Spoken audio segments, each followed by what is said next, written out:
crois que tu prends tes décisions seul, que tu es libre de tes choix, de tes paroles, de tes actions, mais en réalité, les autres décident avant toi. Observe-toi un instant, vraiment, dans ton quotidien. Tu hésites avant de parler en réunion. Tu te censures avant de publier quelque chose sur les réseaux. Tu modifies ton comportement selon qui est en face de toi. Tu choisis tes mots avec précaution. Tu calcules ce que tu peux dire, ce que tu dois taire. Et ce n'est pas parce que tu le veux vraiment. C'est parce que tu as peur. Peur d'être jugé, peur d'être rejeté, peur d'avoir l'air stupide, prétentieux, bizarre ou simplement différent de ce qu'on attend de toi. Alors, pour éviter cette peur, tu te conformes, tu t'adaptes, tu arrondis les angles, tu t'effaces un peu.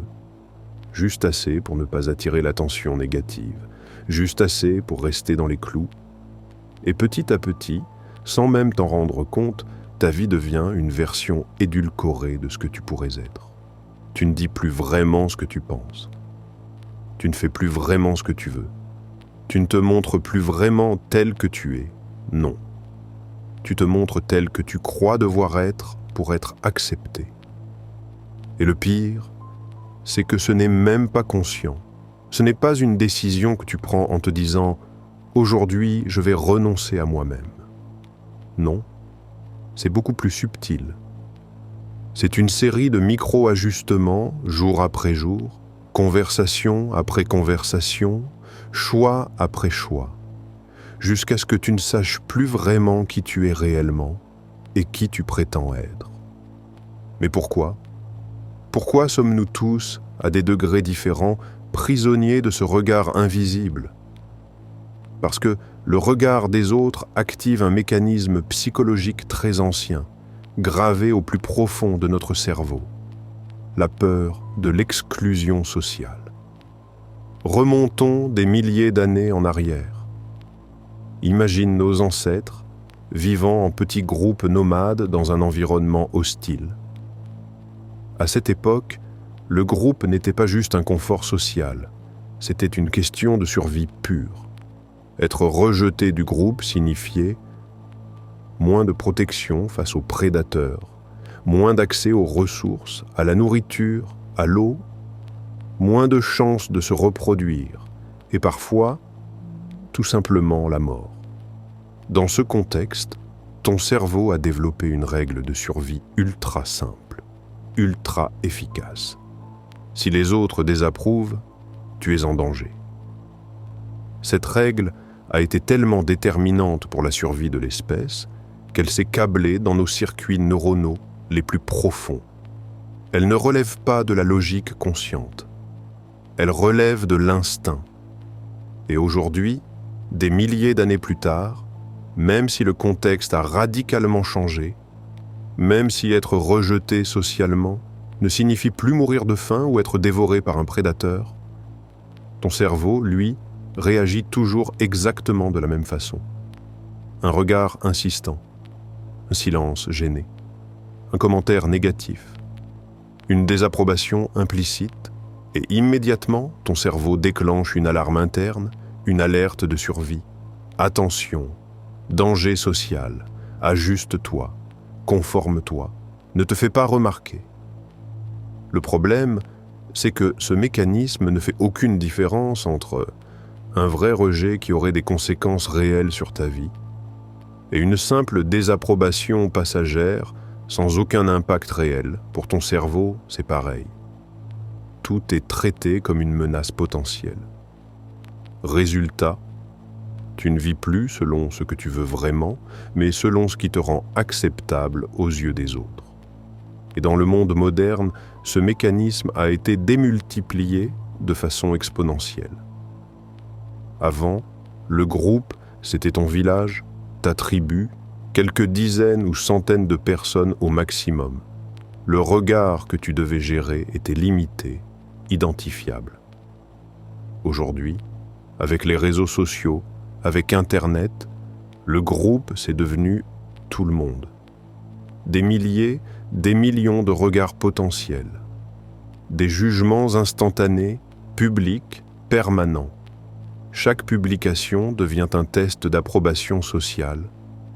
Chaque photo, chaque commentaire, chaque prise de position est soumis au tribunal invisible de l'opinion collective. Et ton cerveau, lui, n'a pas évolué pour gérer ça. Il traite chaque « j'aime » comme une validation de ta place dans le groupe. Chaque absence de réaction comme un rejet potentiel.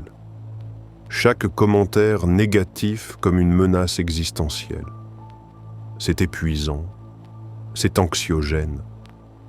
Et surtout, c'est paralysant. Parce que, à force de chercher l'approbation de tout le monde, tu finis par ne plus oser être toi-même devant personne. Prenons une situation très concrète pour que tu comprennes à quel point ce mécanisme est subtil et omniprésent. Imagine, tu es dans une discussion, peut-être au travail, peut-être entre amis, peu importe. Le sujet est posé sur la table, et là, tu as une idée, une opinion, une perspective un peu différente de ce qui vient d'être dit. Ce n'est pas révolutionnaire, ce n'est pas scandaleux, c'est juste ton point de vue authentique. Tu pourrais le dire. Tu ouvres même la bouche, mais là, quelque chose se passe dans ton corps. Tu sens cette tension dans le ventre, cette petite voix intérieure qui te murmure « Attends, est-ce que c'est vraiment une bonne idée ?» Tu balayais la pièce du regard. Tu essaies de deviner comment les autres vont réagir. Et dans cette fraction de seconde, cette microseconde d'hésitation, tu calcules. Tu te demandes, est-ce que ça va passer pour arrogant? Est-ce que je vais avoir l'air stupide si je me trompe?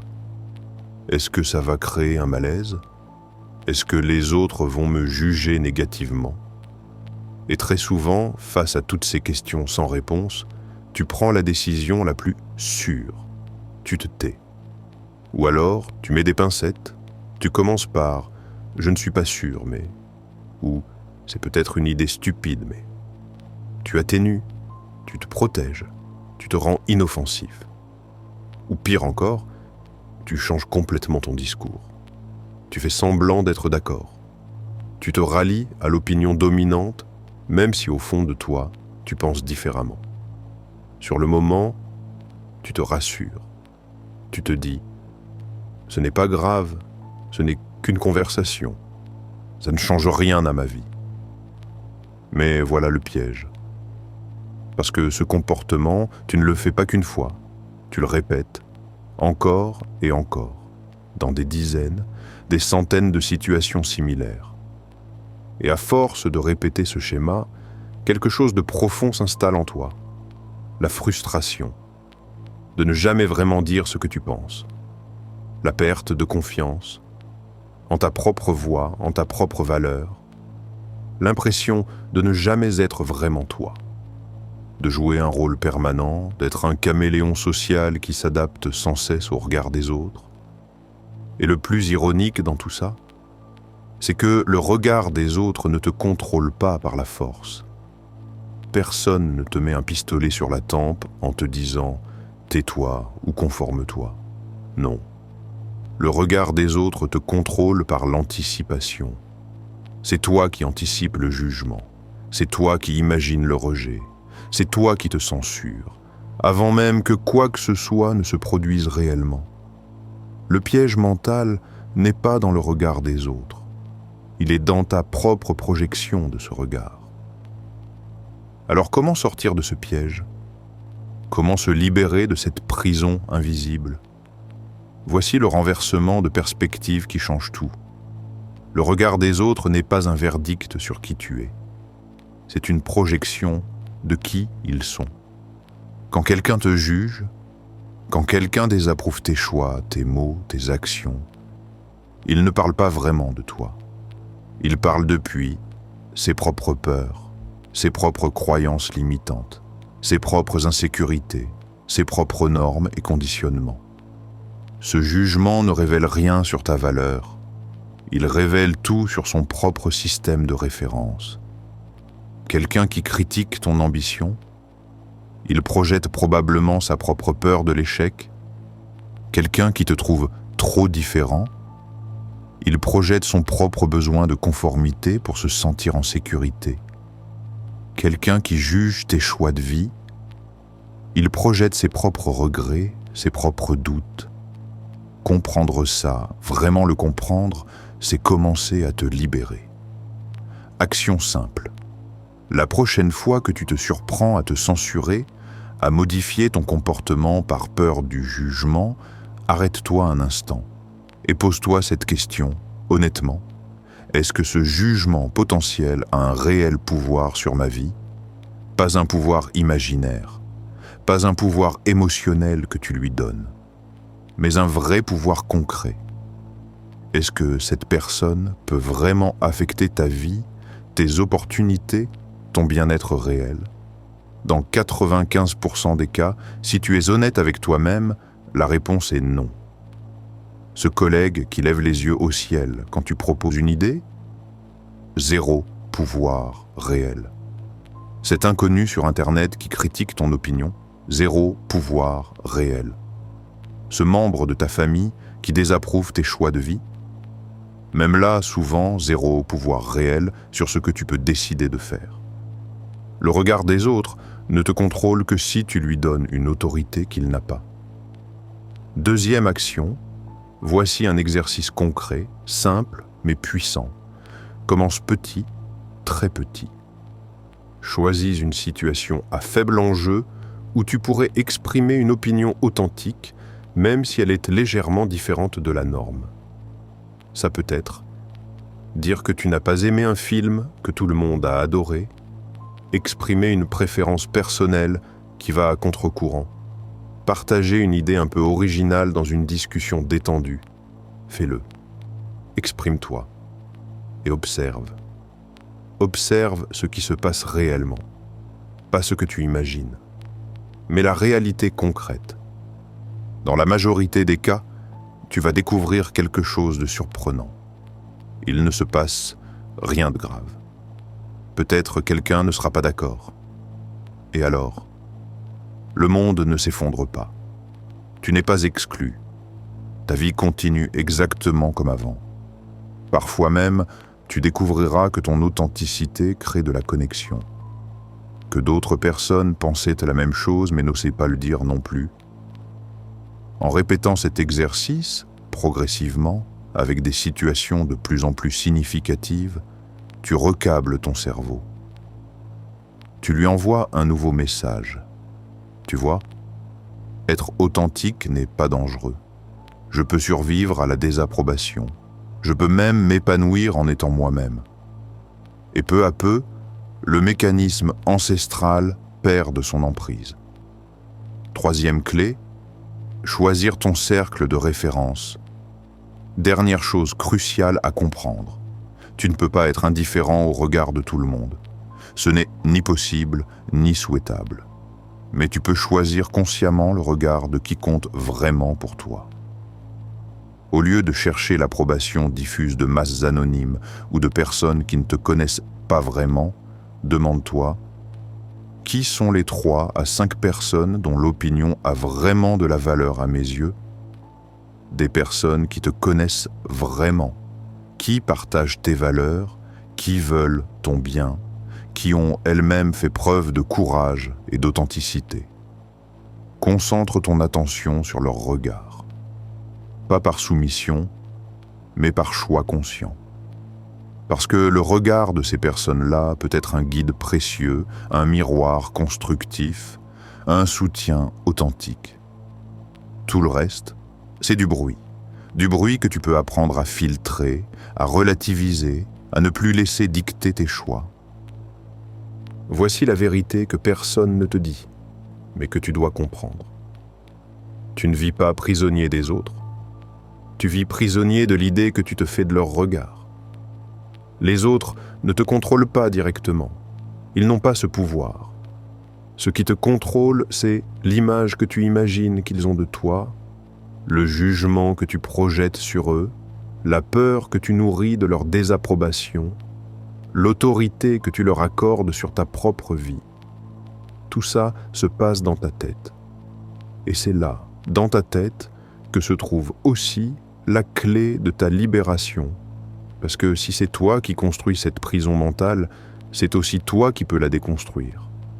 Pas du jour au lendemain, pas en claquant des doigts, mais progressivement, consciemment, en reprenant le contrôle de ton attention, de tes peurs, de tes choix. Le regard des autres existera toujours. C'est une réalité sociale inévitable. Mais l'emprise qu'il a sur toi, ça, c'est négociable. Tu peux choisir de vivre en cherchant constamment l'approbation externe, en te conformant, en t'effaçant, ou tu peux choisir de vivre selon tes propres valeurs, tes propres aspirations, ton propre sens de ce qui est juste pour toi, et accepter que, dans ce second chemin, certains te jugeront, certains désapprouveront, certains ne comprendront pas, et c'est normal. C'est le prix de l'authenticité.